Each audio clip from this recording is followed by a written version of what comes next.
आरती की थाली रहती है, हमें ऐसे झुक के, कभी भी स्ट्रेट खड़े होकर श्री माता जी की आरती नहीं होती, हमें सदैव ही माँ के आगे झुक के आरती करनी चाहिए। आरती हमेशा लेफ्ट साइड से शुरू होती है, फिर सेंटर में आती है, एकदम एक्सट्रीम राइट तक नहीं जानी चाहिए, सेंटर तक आनी चाहिए। लेफ्ट साइड से शुरू करके सेंटर में आए, फिर उसके बाद ये प्रोसेस जो हमारा सेंटर से लेफ्ट है, ये 3 टाइम्स होता है।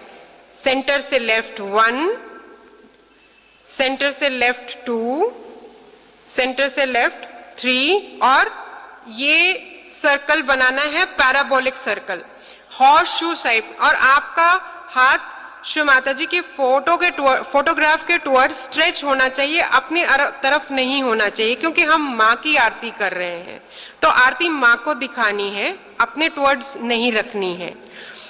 फिर उसके बाद सेंटर से राइट 1, सेंटर से राइट 2, सेंटर से राइट 3, और फिर एक सर्कल। आरती की यही पोजीशन होती है। फिर सेंटर से लेफ्ट 1, सेंटर से लेफ्ट 2, सेंटर से लेफ्ट 3, फिर राउंड। यही आरती का सही तरीका होता है, क्योंकि श्री माता जी ने बताया है जैसे हम बंधन लेते हैं ऐसे ही हम आरती करते हैं। हम लेफ्ट और राइट में श्री माता जी के चक्रों की आरती करते हैं, जिसका बेनिफिट हमारे चक्रों को होता है। तो हम इसीलिए पहले लेफ्ट करते हैं, और कुंडलिनी का मूवमेंट भी पहले लेफ्ट होता है, फिर उसके बाद राइट होता है। फिर जब आरती खत्म हो जाती है तो हमारी आरती की थाली सेंटर हार्ट तक लाके प्रणाम करके फिर हमें आरती की थाली नीचे रखनी चाहिए और प्रणाम करके आ जाना चाहिए। आरती में हम ताली बजाते हैं।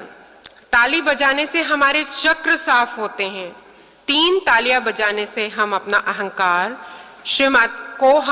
हम अपने अहंकार को श्री महालक्ष्मी, श्री महासरस्वती और श्री महाकाली की शक्तियों से नष्ट करते हैं।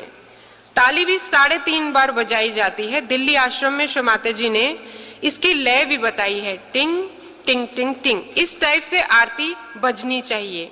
दोनों हाथों को साथ में लाकर सुषुम्ना नाड़ी को हम संतुलन में लाते हैं।